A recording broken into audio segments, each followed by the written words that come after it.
In second section of Unit 7, we will talk about parallel circuits.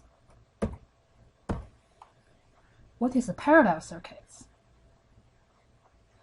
Elements are said to be connected in parallel when they form a loop. That loop only contains those two elements, no other elements. Then you can say those two elements or components are connected in parallel. Or you can say elements in parallel, they have two common nodes. For example,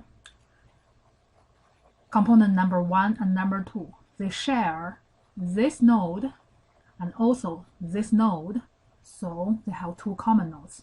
By the way, if you see two nodes, but they are connected by using a pure wire, then we consider that is one node. We assume wires has no resistance here.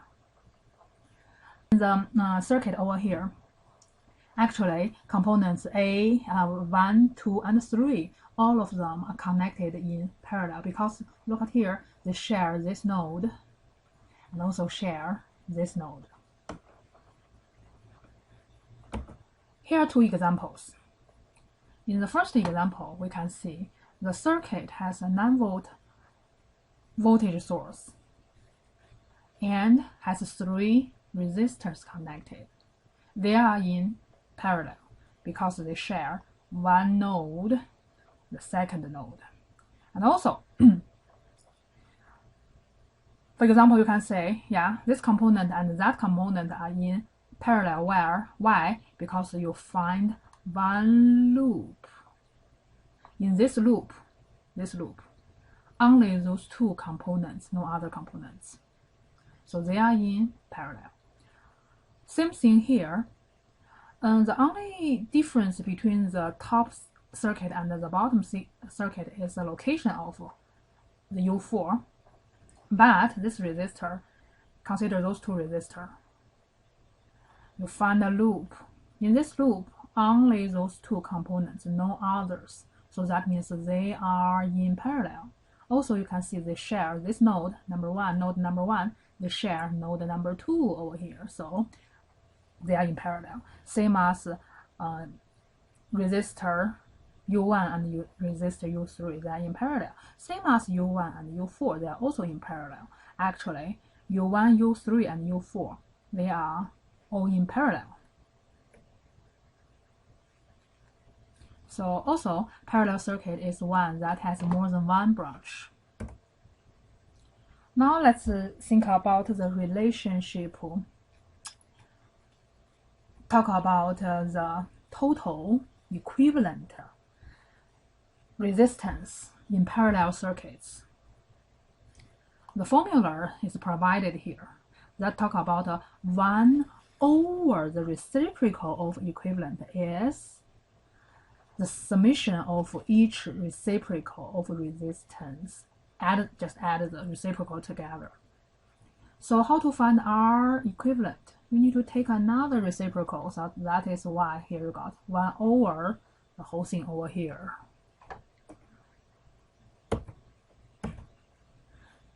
Let's review one concept. G is equal to 1 over R. What is G? G is the conductance. Conductance is the reciprocal of resistance. So resistance equivalent is 1 over conductance. And don't forget, in parallel circuits, total R is equivalent of 1 over R1 plus 1 over R2 plus and so on. So, but what is 1 over R1? 1 over R1 is G1. How about 1 over G3, R3, sorry, that is G3. So you can look at on this equation, left side is 1 over equivalent, total equivalent of inductance. Right side is 1 over, the whole thing should be equal to left side, so this one should be also the total equivalent conductance. And each of them is the correspondence conductance, so that's why G equivalent is equal to G1 plus G2 plus G3.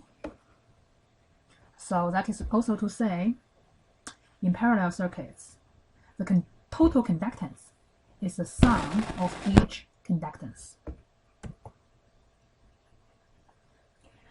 In this example, we have 1K and 10K connected in parallel, right? And formula is here. If you have just 2 resistors, we can derive another simplified formula. Let's see how. Because this is a general formula, then mathematically we can combine those 2 terms together. How? Find the common denominator. So the common denominator of R1, R2 is R1 multiplied R2. So both terms has a common denominator. And the first term, if you multiply R2 on the denominator, you must multiply R2 on the numerator. Say as the second term. And then when you sum those 2 together, since they have common denominator, you just add the 2 numerator together. So 1 over R equivalent is this. So how about R equivalent? If you do reciprocal on both sides, this one and this one, then you can get R equivalent is equal to numerator is 2 resistors multiply, denominator is 2 resistors value to summation. But this formula is only work for 2 resistors connected in parallel. If you have more than 2, like 3, 4 resistors connected in parallel, you need to use the general formula. This is just a real-world example. You can see here, you have a switch over here, and the battery and 3 light bulbs are connected in parallel. And the switch is on the main road over here. So that's why when switch is on, then all the bulbs, because they connected in parallel, so all the light bulbs are on. If the switch is off, then all the light bulbs will turn off. Okay, now let's consider in parallel circuits, what is the voltage across each resistor? In this example, still the previous circuit, we have 1K and 10K. And this time, in multisim, I inserted 2 voltage meter over here. So that's why in the multimeter, I select the voltage. See, select the voltage over here. And then when I run the circuits, you can see both of them are 9 volts. Why they are 9 volts? Because the power supply is 9 volts. Power supply is in parallel with R1 and also in parallel with R2. That is also to say, if you have parallel circuits, the voltage across any branch of a parallel circuit is equal. Here's another example. What's the relationship between R1, R2, R3, R4, R5? For example, R4, R5, you can see this loop. You find a loop. This loop only has R4, R5, no other components. So they are in parallel. Also use the second rule. They share one node and second node. So they are in parallel. Use this rule, you can see actually resistors R1 in parallel with R2, in parallel with R3, in parallel with R4, and in parallel with R5. They are all in parallel. This exercise, we need to calculate the equivalent resistance of R1 in parallel with R2. How to do that? Since there are only 2 resistors, we can use the formula we derived for the 2 resistors. So in parallel, formula is, numerator is the multiplication, denominator is the summation. So you can see the values here. For 3 resistors connected in series, there are several ways. First way is just use the general formula over there. So R equivalent is equal to 1 over R1 plus 1 over R2 plus 1 over R3. But there's a trick over here. You can also do this.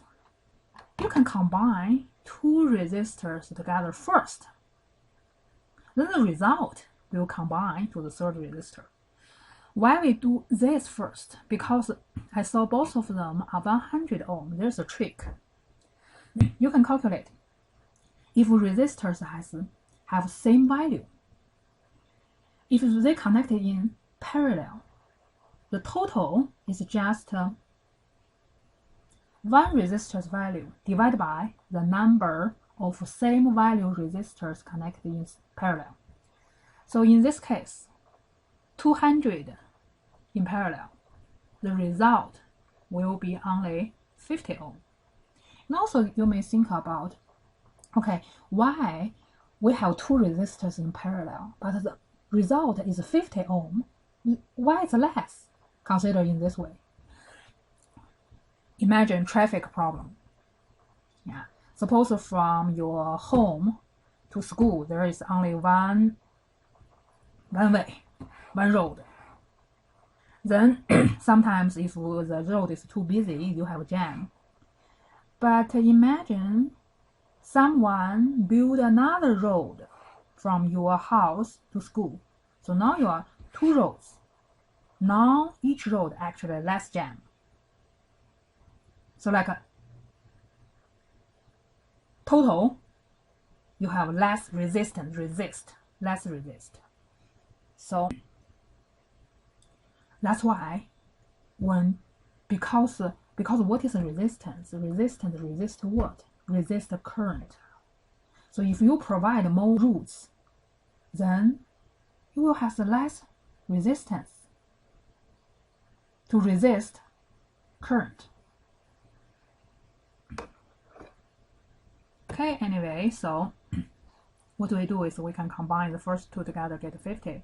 And 50 in parallel with the 22, you can use the method we used before to calculate. In this case, now you can see, use our trick we talked about. If you have